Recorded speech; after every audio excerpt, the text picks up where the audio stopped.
चीनो अरब हमारा, हिंदोस्ता हमारा, चीनो अरब हमारा, ګرانو مینوالو हिंदोस्ता हमारा. نن 9 نومبر دی او 9 نومبر زموږ د پاکستان د قومي شاعر مشرق حکیم الامت حضرت علامه محمد اقبال د پیدایش ورځ ده.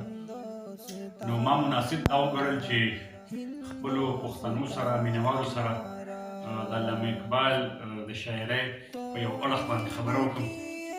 د علامه اقبال د اردو او د فارسي ژبې یو ډېر لوی ستر شاعر دی او د هغه د شاعرۍ ډېر زیات اړخونه دي. خودي ده، تصور عشق دی، تصور حسن دی، تصور تعلیم دی، دغه شان چې دی نو د هغې نه علاوه د نبي علیه السلام سره چې کوم مینه او کوم عقیدت هغه دی. خو که په دغه ټولو باندې خبره کوو نو خو په هغې باندې بیا ډېر زیات وخت لګي.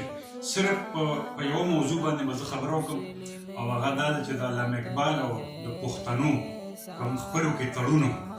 علامه اقبال د پښتنو نه متاثر او پښتانه د علامه اقبال نه متاثر او د دې خپلو کې یو فکري تړون. هغه داسې و چې علامه اقبال خو خپله پښتو نشوه لوستی، خو یو انګریز مستشرق د خوشحال بابا د نظمونو څه نظمونو انګریزۍ کې ترجمه کړې وه، نو هغه نظمونه علامه اقبال لوستي وو او د هغې نه هغه دومره اثر واخیسته چې خوشحال بابا سره د هغه یو عقیدت پیدا شو او بیا په خوشحال خان خټک بابا باندې اولنۍ پی ایچ ډي هغه د علامه اقبال په وینا باندې وشوه. خدیجه فیروز الدین یوه زنانه وه او علامه اقبال هغې ته وویل، هغې د پنجاب یونیورسټۍ نه په خوشحال بابا باندې پی ایچ ډي وکړه. دغه شان که موږ وګورو نو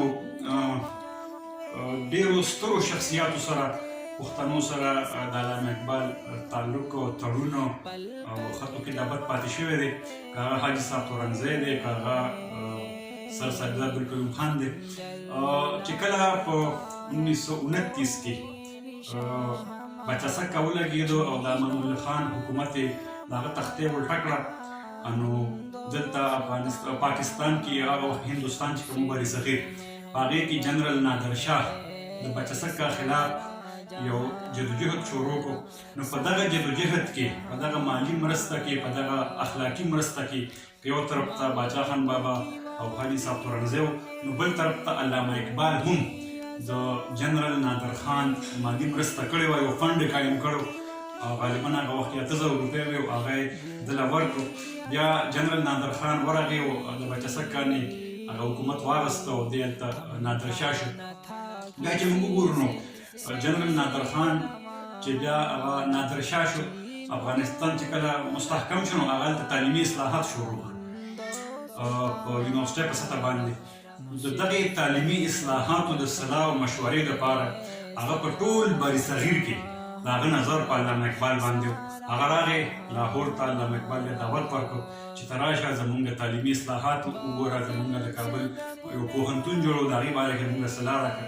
نو علامه اقبال په 1933 کې د پېښور په لاره، د تورخم په لاره لړ ورسره سید سلیمان ندوي و او د سر سید احمد خان وسی سر راس مسعود و، هغې لړو دلته پېښور کې یو شپه قیام وکړو. سر صاحب زاده عبدالکریم خان سره هغې چای وڅښله او بیا په ډین هوټل کې هغې دلته قیام وکړو او بیا په سهار نه ورغلو، هلته هغه اصلاحات یې وکړو، بیا د چمن په لار باندې واپس راغی. بیا که موږ وګورو نو علامه اقبال لکه څنګه چې ما وویل چې هغه پښتنو له مینه ورکړه، نو پښتنو په دغې رد عمل کې اقبال له مینه ورکړه. که موږ وګورو د تېرې صدۍ چې کوم زموږ پښتانه سکالرانو، اجمل خټک بابا، سمندر خان سمندر، حمزه شنواري، شیر محمد مینوش، دغه شان تقیم الحق کاکا خیل، عبدالله جان سیرو، یعنې پښتو واحد ژبه د دنیا چېرته چې د علامه اقبال د فارسۍ او د اردو کلام په منظوم انداز کې چاپ شوی دی. اوس د هغې لږ تفصیل تاسو ته وایم چې اسرار خودي او رموز خودي دا چې دی نو سمندر خان سمندر چاپ کړی دی بال جبریل ترجمه عبدالله جان اسیر چې هغه زموږ د ثوابیو هغه کړې ده. قاضي عبدالحلیم اثر کړې ده. د بانګدره منظومه ترجمه چې کړې ده نو هغه راحت ظاهري کړې ده. دغه شان د پیام مشرق ترجمه زموږ د ثوابی د طولانده شیر محمد مینوش بابا کړې ده. د ارمغان حجاز ترجمه حمزه شنواری کړې ده. او د ضرب کلیم او د زبور عجم ترجمه دا تقویم الحق کاکا خیر کړې ده. چونکه 1950 پورې دلته د فارسی یو اثر او زمونږ دغه پښتنو سکالرانو هغوی فارسي ویلي وو او فارسي باندې پوهېدو. هغسې هم د علامه اقبال چې کوم د هغه یعنې ډونګې فکر دی هغه په فارسي کې دی. نو دغه زمونږ دا سکالران چې وو پښتانه دوی په فارسي پوهېدل او هغوی د علامه اقبال دغه فکر چې دی نو ولوستو د هغې نه اثر واخیستو او هغې پښتو ته ترجمه کړو. اوس المیه دا ده چې تقریبا 40 کاله وشو یا 50 کاله وشو دلته د فارسي اثر ختم شوی دی. نو د علامه اقبال او د پښتنو تر دامن یو خلیج پیدا شوی دی. پښتنو کې اقبال شناسي ډېره زیاته کمه شوې ده. نو ضرورت د دې خبره دی چې زمونږ اوسني پښتانه چې کوم سکالران دي چې هغوی راشي او علامه اقبال باندې ډېر کتابونه لیکلي شوي دي. هغه کتابونه هغوی مطالعه کړي وګوري او اثرنو د علامه اقبال او د پښتنو دغه چې کوم تړون دی دا بحال شي. زه په اخر کې د پښتنو د ستر شاعر سیاسي مبارز اجمل خټک بابا یو نظم لیکلی په د غیرت چغه کتاب کې چاپ دی. د هغې یو 3 شعرونه تاسو ته وایم او بیا ستاسو نه اجازت غواړم. خټک بابا علامه اقبال ته په دې طریقې سره هراجي کې پیش کړی دی چې اقبال چې د فطرت د هنګامو سره آشنا دی. اقبال چې د فطرت د هنګامو سره آشنا دی. اقبال چې د وختونو د نبضونو نه آګاه دی.